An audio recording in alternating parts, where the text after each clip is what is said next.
نماز کے بغیر جو اپنی زندگی گزارتے ہیں ان کی زندگی میں سوائے ٹینشن اور دکھ کے اور ہو کیا سکتا ہے؟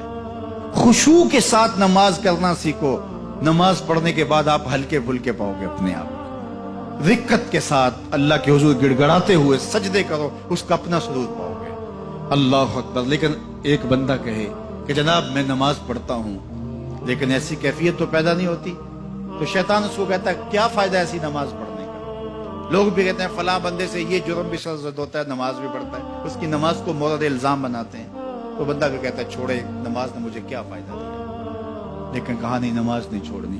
پہلے فرمایا نماز میں خشوع کرتے ہیں, یہاں فرمایا نماز کی محافظت کرتے ہیں. اگر کسی وجہ سے خشوع پیدا نہیں ہوتا چھوڑتے پھر بھی نہیں ہے. یہ اللہ کا فریضہ ہے. محدث کچھوچوی علیہ رحمہ سے ان کے ایک مرید نے کہا حضرت نماز پڑھتا ہوں لطف نہیں آتا, مزہ نہیں آتا. تو آپ نے حیرت سے کہا کہ اس کے باوجود پڑھتے تو ہو؟ کہا جی وہ تو اللہ کا حکم ہے, وہ تو پڑھتا ہوں. تو محدث کچھوچوی علیہ رحمہ جھومنے لگے, کہا واہ واہ, تم لطف کے بندے نہیں اللہ کے بندے ہو. تمہیں سرور نہیں آتا پھر بھی پڑھتے ہو, اس کا مطلب ہے تم سرور کے لیے, مزے کے لیے, لطف کے لیے نہیں پڑھتے, تم تو اللہ کے لیے پڑھتے ہو. اللہ اکبر. تو بندہ سرور نہیں بھی آ رہا پھر بھی اپنے آپ کو کھینچ کے لا رہا ہے مسجد کے اندر. خیال تنگ کر رہے ہیں پھر بھی مصلی پہ اپنے آپ کو کھڑا کر رہا ہے.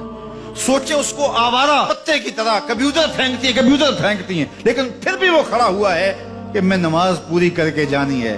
بار بار کبھی بھولتا ہے لیکن پھر دوبارہ نیت مان کے کھڑا ہو جاتا ہے, نہیں میں پوری کر کے جانی ہے. یہ کیوں کرتا ہے؟ میرے اللہ کا حکم ہے. تو خشوع کی وہ کیفیت نہ بھی ہو تو کہا محافظت پھر بھی کرتے ہیں. یہ خوش نصیب لوگ ہیں. اولئک هم الوارثون, یہ لوگ وارث ہیں. یہ لوگ جن میں یہ خوبی ہیں یہ وارث ہیں. کس چیز کے وارث ہیں؟ مال کے, دولت کے, کوٹھیوں کے, کاروں کے, محلات کے. کہا الذین یرثون الفردوس, یہ جنت الفردوس کے وارث.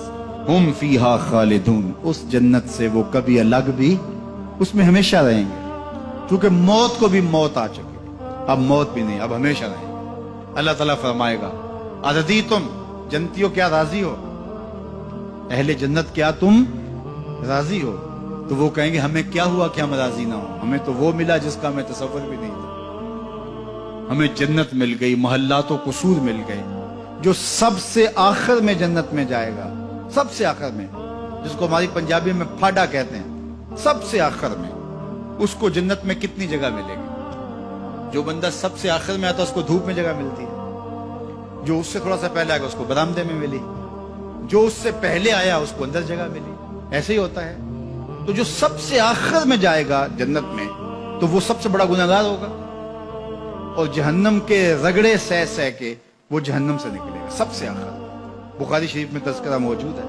اللہ کے حضور حاضر ہوگا اور اللہ اس بندے کو کہے گا بتا کیا چاہیے؟ وہ کہے گا مالک مجھے یہ چاہیے. اللہ فرمائے گا لک ما تمنیت, جو تو نے آرزو کی جات سب کچھ میں نے تیری جھولی میں ڈال دیا, اب جنت میں چلا جائے. اب اس کو تو یہ ہوگا سایہ دیوار میں جگہ مل جائے تو غنیمت ہے, جنت کے کسی درخت کے نیچے جھونپڑا لگا لوں تو کافی ہے, چلو کوئی 2 مرلے کا 3 مرلے کا کٹھیا بھی مل جائے تو کافی ہے. اس کے لیے تو اتنا ہی کافی کہ جہنم سے نکل گیا.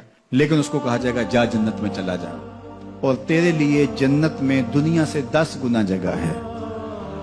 دنیا سے, بخاری کی روایت, 10 گنا جگہ. یہ 7 بر اعظم پہ پھیلا ہوا جہاں, اور اس کو 10 سے ضرب دیں, اتنی جگہ اس کی ہے جو سب سے آخر میں جائے گا. جب اللہ یہ فرمائے گا تو وہ کہے گا اتسخر وانت الملک, میرے رب تو مجھے رب ہو کے مذاق کر رہا ہے, مالک ہو کے مجھ سے مذاق کر رہا ہے, بادشاہ ہو کے مجھ سے مذاق کر رہا ہے. اس کو لگے گا ہی نہیں کہ مجھ کو, میں ساری زندگی پاپ کرنے والا لیکن ایمان کا چراغاں تو اندر تھا. اللہ اکبر. آج نکلے گا تو جنت میں سب سے آخر جانے والے شخص کو کتنی جگہ ملے گی؟ دنیا سے 10 گنا جگہ دنیا سے سب سے آخری شخص کو, پھاڑے شخص کو ملے گی. پھر بلال حبشی کی جاگیروں کا عالم کیا ہوگا؟ ابو بکر و عمر کی جاگیروں کا عالم کیا ہوگا؟ بابا فرید گنج شکر, داتا گنج بخش علی اجویری, شیخ احمد مجدد الفسانی کی جاگیروں کا عالم کیا ہوگا؟